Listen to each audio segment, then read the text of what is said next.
മുത്തശ്ശി പറഞ്ഞ മായാകഥകളിൽ അന്നും ഇന്നും കൗതുകമുണർത്തുന്ന ഒന്നായിരുന്നു കാവുകളും പുള്ളുവൻ പാട്ടും. രാത്രിയാമങ്ങളിൽ പതിയിരിക്കുന്ന യക്ഷനും മാടനും മറുതയും.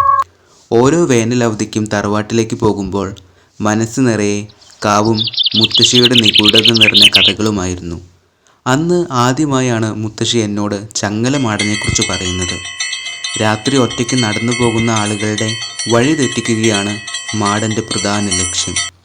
നടന്നു പോകുമ്പോൾ പിന്നിലായി ചങ്ങല വലിക്കുന്ന ശബ്ദം കേൾക്കാം. തിരിഞ്ഞു നോക്കിയാൽ പിന്നെ രക്ഷയില്ല. നമ്മൾ പിറകിലേക്ക് തിരിഞ്ഞു നോക്കുന്നതിനായി മാടൻ പല തന്ത്രവും പ്രയോഗിക്കും. നമുക്ക് പ്രിയപ്പെട്ടവരുടെ ശബ്ദത്തിൽ വന്നു വിളിക്കും, രക്ഷിക്കണേ എന്ന് ക്രൂരമായി അലറും. നമ്മൾ തിരികെ വീട്ടിലെത്തുന്നതുവരെ ഇതെല്ലാം ഉണ്ടാകും. പിന്നിട്ട വഴികളിലുടനീളം വീടുകൾ തോറും ചതുരാകൃതിയിൽ തകിടുകൾ കെട്ടിയിരുന്നു. ദുരാത്മാക്കളിൽ നിന്നും ദുഷ്ടശക്തികളിൽ നിന്നും ദേശത്തെ രക്ഷിക്കുക എന്ന വിശ്വാസമാണ് ഈ ആചാരത്തിന് പിന്നിൽ. ഓരോരോ പ്രാന്ത്. അപ്പുണ്ണിയുടെ പുച്ഛം നിറഞ്ഞ ചിരിയിലും അപ്പുവിന്റെ മനസ്സ് നിറയെ പേടിയായിരുന്നു. കാവുകളും ആചാരങ്ങളും അനുഷ്ഠാനങ്ങളും അവനിൽ അത്രമേൽ സ്വാധീനം ചെലുത്തിയിരുന്നു. അതുവരെ മുത്തശ്ശി കഥകളിലെ കഥാപാത്രങ്ങളെ പേടിച്ചിരുന്ന അപ്പുവിനെ മുത്തശ്ശിയുടെ മരണം നന്നേ തളർത്തിക്കളഞ്ഞു. ആദ്യമെല്ലാം സങ്കടമായിരുന്നു. പിന്നീട് അത് ഓർമ്മകളായി മാറി. ആ ഓർമ്മകൾ ഇപ്പോൾ ഭയവും.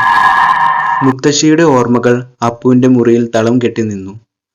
ആഴ്ചകളും മാസങ്ങളും വർഷങ്ങളും പിന്നിട്ടെങ്കിലും രാത്രിയാമങ്ങളിൽ മുറിയിൽ വരുന്ന രൂക്ഷമായ കുഴമ്പിന്റെ ഗന്ധവും ഉറക്കത്തിനിടയിൽ തലോടുന്ന പരുക്കനായ കൈകളും അപ്പുവിന്റെ രാത്രികൾ അസ്വസ്ഥമാക്കി. ഇതിനെക്കുറിച്ച് പലവട്ടം വീട്ടിൽ പറഞ്ഞെങ്കിലും 10 വയസ്സുള്ള കുട്ടിയുടെ തോന്നലുകളായേ വീട്ടുകാർ കണ്ടുള്ളൂ. ചിലപ്പോൾ അവർ പറയുന്നതാവും ശരി.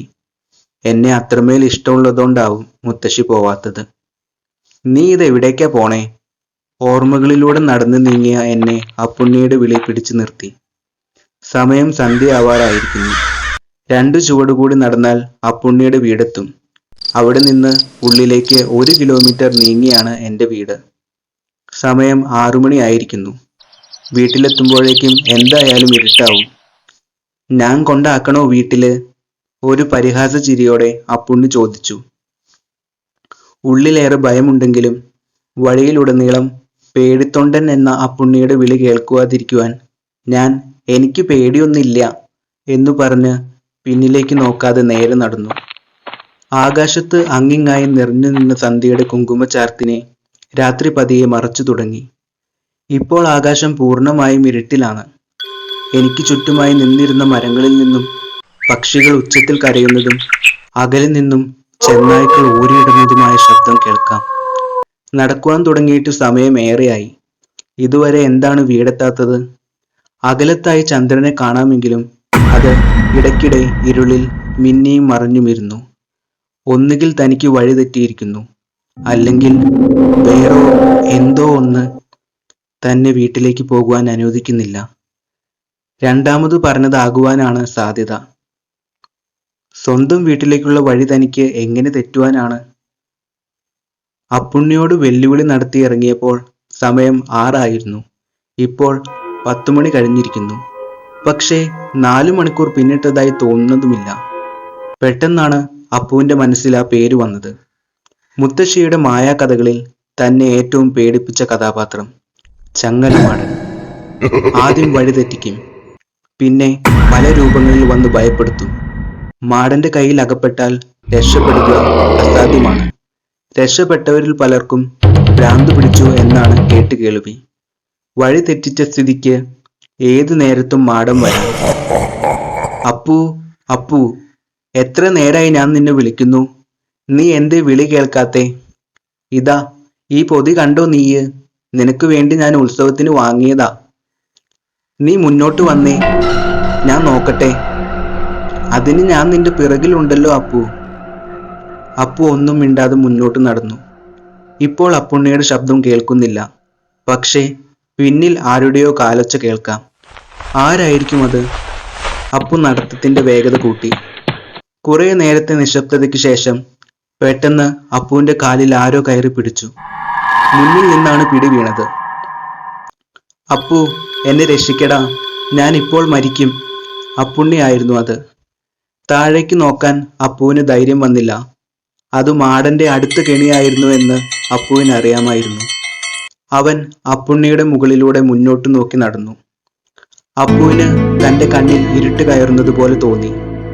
മുന്നിലേക്കുള്ള വഴി കാണുവാൻ കഴിയുന്നില്ല. ചുറ്റും ഇരുട്ട് മാത്രം. കാറ്റ് ശക്തിയായി വീശുന്നുണ്ട്, ഒപ്പം മഴയും. തന്റെ പിന്നിലായി ആരോ നിൽക്കുന്നുണ്ട്. ശരിയായി പറഞ്ഞാൽ തന്റെ കഴുത്തിന്റെ തൊട്ടു പിന്നിൽ. കയ്യിൽ വെളിച്ചമുണ്ട്, വിളക്കാണെന്ന് തോന്നുന്നു. അപ്പുവിന്റെ ചുറ്റും കുഴമ്പിന്റെ ഗന്ധം രൂക്ഷമായി നിറഞ്ഞു. അവന്റെ തലയിൽ ആരോ പരുക്കൻ കൈകളാൽ തലോടി. മുത്തശ്ശി, അപ്പു മനസ്സിൽ പറഞ്ഞു. പിന്നിൽ നിന്നും ഒരു ചിരി ഉണർന്നു. കുട്ടികളുടെ നിഷ്കളങ്കതയോടെയുള്ള ആ ചിരി പതിയെ ക്രൂരമായ ഭാവത്തിലാകുവാൻ തുടങ്ങി. അപ്പുവിന്റെ ഉള്ളിൽ ഭയം വർദ്ധിച്ചു. അവൻ വീണ്ടും നടക്കുവാൻ തുടങ്ങി. ആരോ തന്റെ പുറകിലുണ്ട്. കാലച്ചുകൾക്കിടയിലും ആ നേർത്ത ശബ്ദം അപ്പുവിന് വ്യക്തമായി കേൾക്കാം. വാ അപ്പു, മുത്തശ്ശിയുടെ അടുത്തേക്ക് വാ. മുന്നോട്ട് നടന്നു നീങ്ങിയ അപ്പുവിന്റെ മുന്നിൽ ഒരു രൂപം വന്നു നിന്നു. അവൻ അതിനെ വ്യക്തമായി കണ്ടു.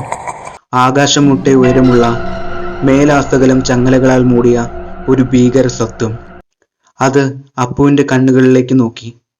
തന്റെ പരീക്ഷണങ്ങളെ ധൈര്യപൂർവ്വം നേരിട്ട അപ്പുവിന് മാടൻ തന്റെ മാന്ത്രിക ദണ്ഡ് സമ്മാനിച്ചു. പേടിയെ അതിജീവിക്കാനുള്ള വരവും നൽകി. അപ്പു മാടൻ സമ്മാനിച്ച മാന്ത്രിക ദണ്ഡുമായി ഇരുട്ടിലൂടെ തന്റെ വീട് ലക്ഷ്യമാക്കി നടന്നു. ആ രാത്രിയിൽ അപ്പുവിലെ ഭയവും മാടൻ എന്ന സങ്കല്പവും ഇല്ലാതെയായി. പിന്നീട് പല കുട്ടികളും കാവിലെ ഇരുട്ട് നിറഞ്ഞ പാതകളിലൂടെ സഞ്ചരിച്ചെങ്കിലും ആർക്കും മാടന്റെ ശല്യം ഉണ്ടായില്ല.